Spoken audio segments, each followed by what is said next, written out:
Good morning everyone. आज हम आपको कॉमन एरर जो एक्सप्लेन करने जा रहे हैं, इसमें टोटल 20 क्वेश्चंस होंगे, जिनमें 2 प्रश्न एनडीए एग्जाम से लिए गए हैं और 18 प्रश्न सीडीएस के एग्जाम से लिए गए हैं। 2019 और 2020 के ये सभी प्रश्न हैं। और अगर आप इन प्रश्नों को रिटन फॉर्म में पाना चाहते हैं तो मेरे Facebook page Ripusudan Singh page पर आप जाकर के उसे लाइक कर दें और वहां से आप इन प्रश्नों को भी प्राप्त कर सकते हैं, जिसका लिंक मैं डिस्क्रिप्शन में दे दूंगा। तो आज का पहला प्रश्न है, वर्क हार्ड, कठिन परिश्रम करो, लेस्ट यू डू नॉट फेल, कहीं तुम फेल न कर जाओ। तो ये डू नॉट गलत है, आंसर होगा 2। अब आपको समझना है कि यह कैसे 2 नंबर वहां गलत हो गया। तो इसके लिए एक प्रॉपर ट्रिक है। और इसका ट्रिक यह है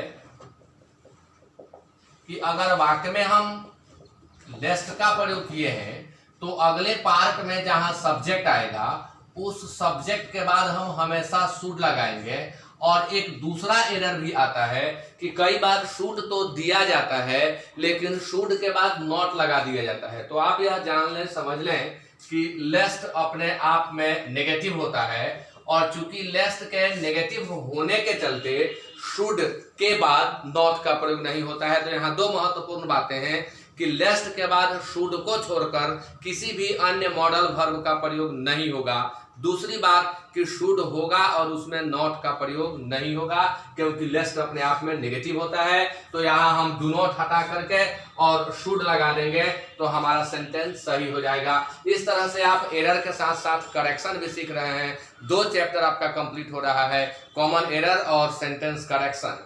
now question number 2, every one of the boys love to write. यह क्वेश्चन सिंटैक्स चैप्टर से दिया हुआ है। एवरी वन के बाद ऑफ लगा है। जितने वन या बॉडी वाले शब्द हैं, everyone, someone, no one, somebody, nobody, everybody, anybody, one, none, इन सबके साथ वर्ब हमेशा सिंगुलर होता है, नाउन प्लूरल हो तब भी, इसलिए वर्ब सिंगुलर ही देना होगा।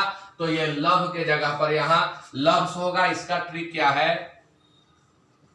इसका ट्रिक यह है कि अंग्रेजी में जितने वन या बॉडी से बने हुए शब्द हैं इनके लिए आने वाला वर्ब हमेशा सिंगुलर होगा, इसलिए यहां लव के जगह पर हमें लव्स का प्रयोग करना होगा। Question number 3, the auction conducted by the bank will be price based. जो ऑक्शन, जो नीलामी बैंक के द्वारा की जाएगी वह प्राइस बेस्ड होगी यूजिंग मल्टीपल प्राइस्ड मेथड। यह मल्टीपल प्राइस्ड मेथड एक इकोनॉमिक्स का वर्ड है और यह मल्टीपल प्राइस मेथड होता है, मल्टीपल प्राइस्ड मेथड नहीं होता। इसलिए वहां आपका आंसर हो जाएगा 3 और प्राइस्ड को हटाकर प्राइस का प्रयोग करना होगा। लेकिन यहाँ प्रश्न लिखने वाले से एक और गलती हो गई है। यहाँ कहा जा रहा है कि नीलामी जो बैंक के द्वारा की जाएगी, जबकि यहाँ क्वेश्चन में दिया हुआ है नीलामी जो बैंक के द्वारा की गई। तो अगर की गई तो यहाँ विल के जगह वुड होना चाहिए था, पूरा फॉर्मेशन गलत हो जाएगा। तो लिखने वाले से मिस्टेक हुआ है। यहाँ कंडक्टेड के जगह पर भी एरर है और वहां लिखना पड़ेगा हमें टू बी कंडक्टेड, क्योंकि टू जो है फ्यूचर का सेंस रखता है। तब होगा कि the auction to be conducted by the bank, वह नीलामी जो बैंक के द्वारा की जाएगी होगी।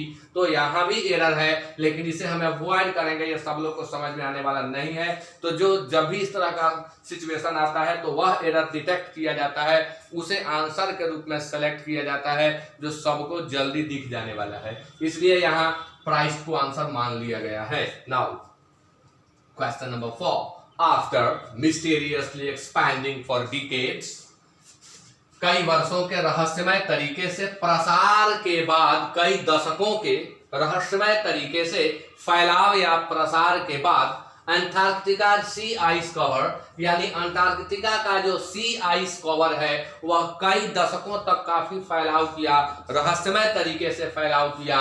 अब वो उसके बाद मेल्टिंग हुआ, उसका पिघलना हुआ।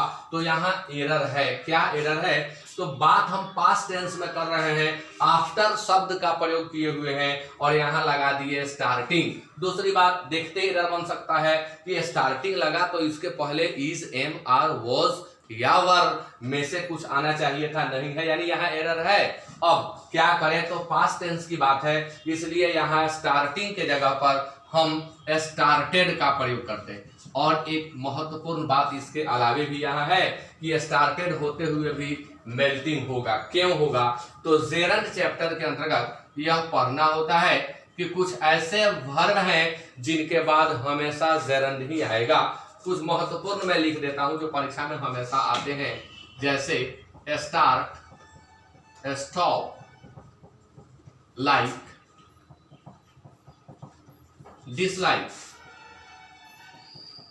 Hate, detest, keep, prefer, deny, start, stop, like, dislike, hate, detest, keep, prefer, deny, finish, remember, etc। इनमें और भी है, ये महत्वपूर्ण है। इनके बाद हमें हमेशा जेरंड का ही प्रयोग करना होता है। तो जब भी ये एक्सप्रेशन आपको मिले कहीं भी, start, stop, like, dislike, hate, detest, keep, prefer, deny, finish, remember, enjoy, avoid, allude, detest, इसमें और भी है शब्द। अवॉइड है जो परीक्षाओं में आता है, अवॉइड है, एस्च्यू है, अवॉइड के सभी सिनोनिम इसमें आ जाते हैं। अब रिमेंबर के सभी सिनोनिम इसमें आ जाते हैं। तो ये जब आएंगे तो अपने बाद हमेशा जेरंड ही लेंगे।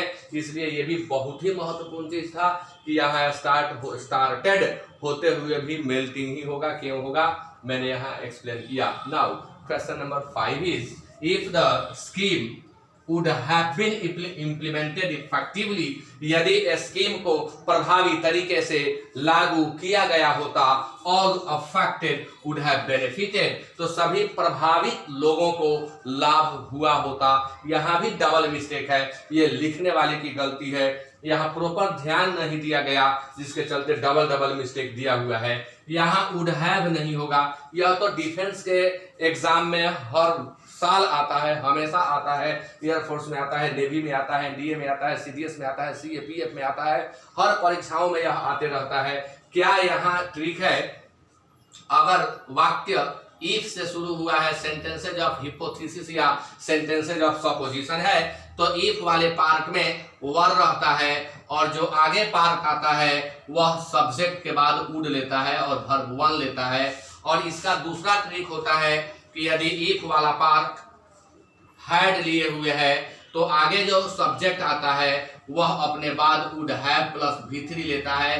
तो इसमें दोनों तरफ एरर दिया जा सकता है, देखना पड़ता है कि किसको हम काटें, जरूरत किसकी है।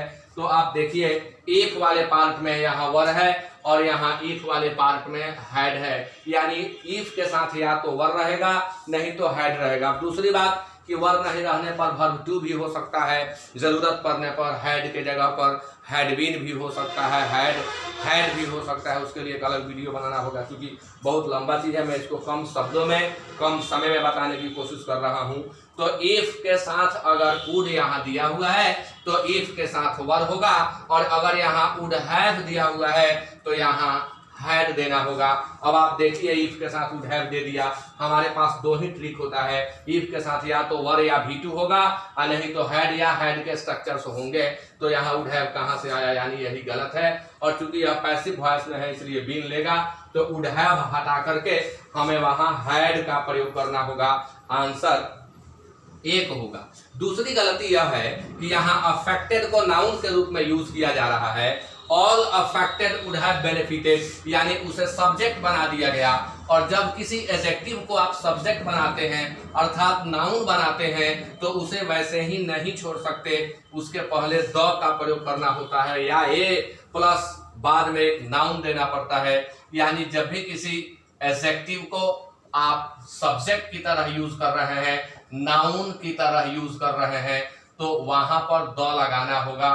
तो इस क्वेश्चन में द अफेक्टेड लिखना होगा। जैसे हम लोग द पुअर लिखते हैं, द रिच लिखते हैं, द यंग लिखते हैं, द ओल्ड लिखते हैं, वैसे हमें यहाँ द अफेक्टेड, तो ये भी लेखक प्रश्न सेट करने वाले व्यक्ति से गलती हुई है, उनका प्रॉपर ध्यान यहाँ नहीं गया, जिसके चलते डबल मिस्टेक दे दिए, यहाँ भी 2 होगा। Now question number 6, government stock offers, government का स्टॉक ऑफर करता है safety, liquidity and attractive return. यहीं पर गलत है, आंसर 2 होगा। कैसे गलत है? तो आप अट्रैक्टिव के बाद रिटर्न देख रहे हैं, यानी ये ट्रिक आप सीख लें, कहीं भी कभी भी अगर एडजेक्टिव के बाद वर्ब 2 या वर्ब 3 आ रहा है तो यह गलत ही है, ऐसा नहीं होता है। अगर एडजेक्टिव के बाद वर्ब 2 वर्ब 3 आएगा तो वहां भी गलत हो सकता है, एडजेक्टिव को हटाना पड़ सकता है और उस एडजेक्टिव के जगह एडवर्ब लगाना पड़ सकता है, तो उस स्थिति में वर्ब 2 नहीं वर्ब 3 आता है और वह वर्ब 3 एडजेक्टिव का काम करने लगता है। लेकिन यहाँ जो भी हमारे सामने कंडीशन है वहां यह रिटर्न शब्द है और रिटर्न अट्रैक्टिव के बाद नहीं आ सकता, यानी किसी भी एडजेक्टिव के बाद हमें वाक्य में नाउन को रखना होता है, तो इस वाक्य में रिटर्न के जगह पर रिटर्न्स देना होगा, क्योंकि रिटर्न्स मतलब होता है लाभ और यहाँ वही स्थिति है, अट्रैक्टिव रिटर्न्स यानी आकर्षक लाभ। केवल रिटर्न लिखेंगे तो अर्थ हो जाएगा वापसी। ऐसे बहुत से वर्ब हैं जिनमें एस लगाने पर वो नाउन बन जाते हैं, जैसे रिपेयर मरम्मत करना, रिपेयर्स मरम्मती, स्टडी अध्ययन करना, स्टडीज अध्ययन। तो वैसे ही रिटर्न मतलब बैक होना, वापस होना, और रिटर्न्स मतलब लाभ होता है।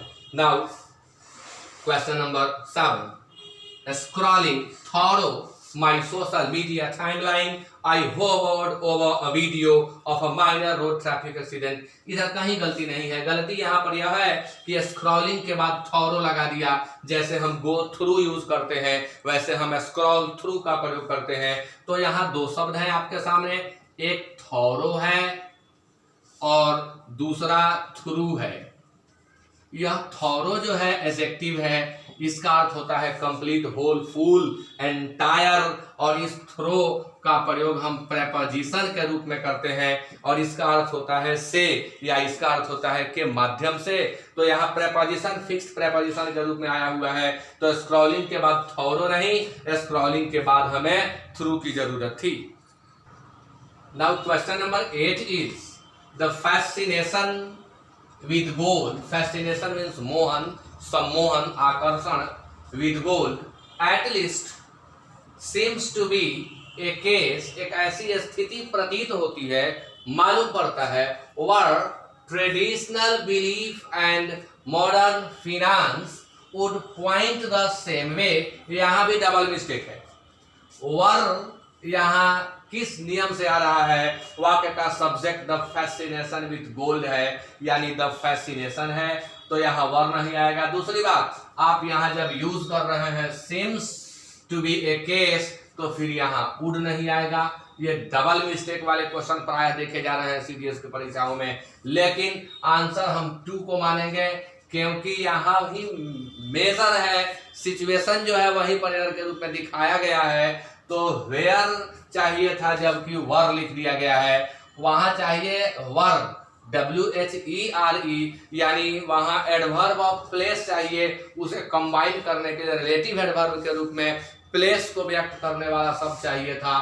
यह ऐसा केस है जहां ट्रेडिशनल बिलीफ और मॉडर्न फिनांस, तो जहां के लिए वर नहीं वेयर चाहिए और यहाँ वुड के जगह विल चाहिए, लेकिन इसको हम अवॉइड कर देंगे और यहाँ वर के जगह वेयर करेंगे। Question number 9 is if I were you, फिर वही प्रश्न आया, इफ आई वर यू, यदि मैं तुम्हारे जगह पर होता, I would not go for change of job. आप देखिए ट्रिक से, इफ के बाद वर लगा है सही है, आगे वुड लगा है सही है, तो नो एरर।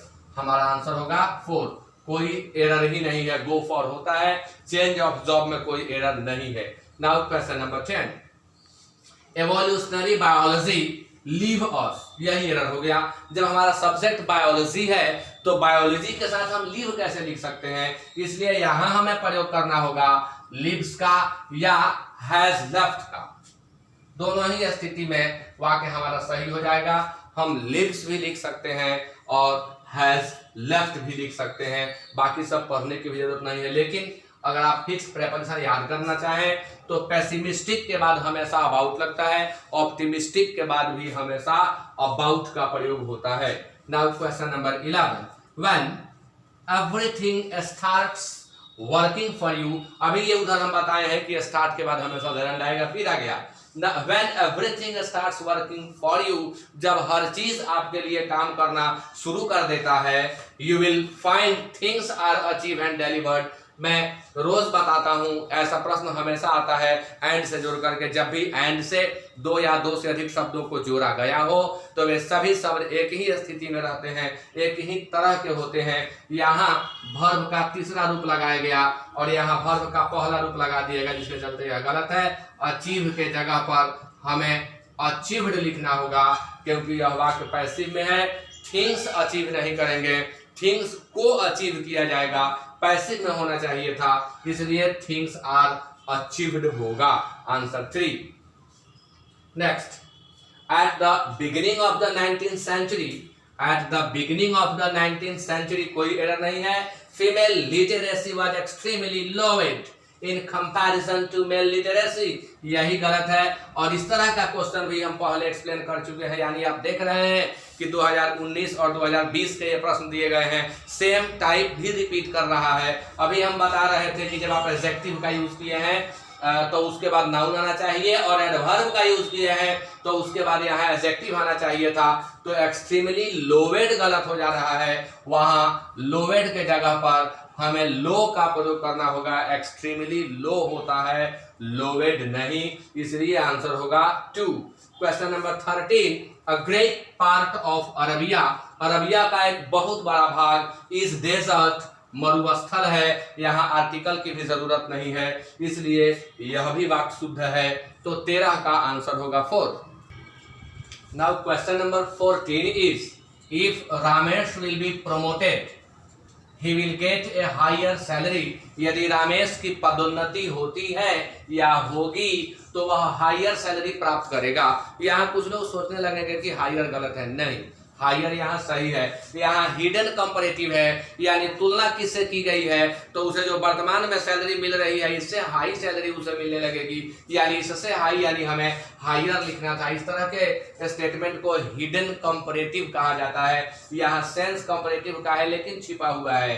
तो if Ramesh will be promoted, यहाँ पर विल भी गलत है, क्योंकि वाक्य के दोनों पार्ट में हम विल का प्रयोग नहीं करते हैं। यदि कंडीशनल कंजंक्शन से कोई पार्ट शुरू हुआ है, if, unless, until, till, as long as soon as, WH words, in case इत्यादि से अगर वाक्य शुरू हुआ है तो जिस पार्ट में इफ, अनलेस, अनटिल जैसे कंडीशनल कंजंक्शन लगे हैं उसे सिंपल प्रेजेंट में कर दिया जाता है, और उसका जो परिणामी पार्ट होता है, जो बाद वाला पार्ट होता है, उसमें विल लगता है। अब यहाँ देख रहे हैं कि हम अगर सिंपल प्रेजेंट भी करते हैं तो सेंटेंस गलत होगा, क्योंकि रामेश को प्रोमोट किया जाएगा, यानी रामेश की पदोन्नति की जाएगी, यानी यहाँ पैसिव की जरूरत है। तो पैसिव में हम इज लगा देंगे यहाँ पर केवल, और हमारा सेंटेंस सही हो जाएगा। इसलिए इज लगाने से सही हो रहा है क्योंकि यह वाक्य पैसिव वॉइस में है।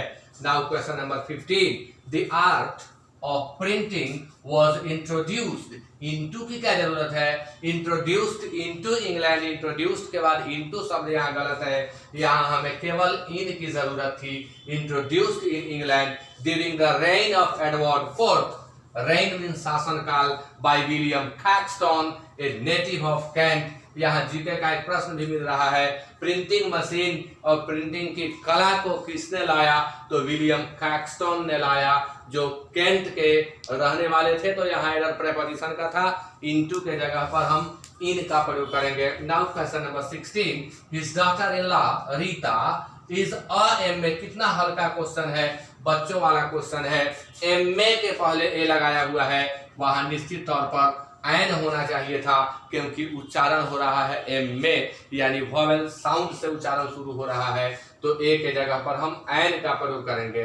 Now question number 17, Reena has been deprived from, fixed preposition का एरर यह हो गया, फ्रॉम, डिप्राइव के बाद हम ऑफ का प्रयोग करते हैं, इसलिए फ्रॉम हटा करके हमें ऑफ का प्रयोग करना होगा।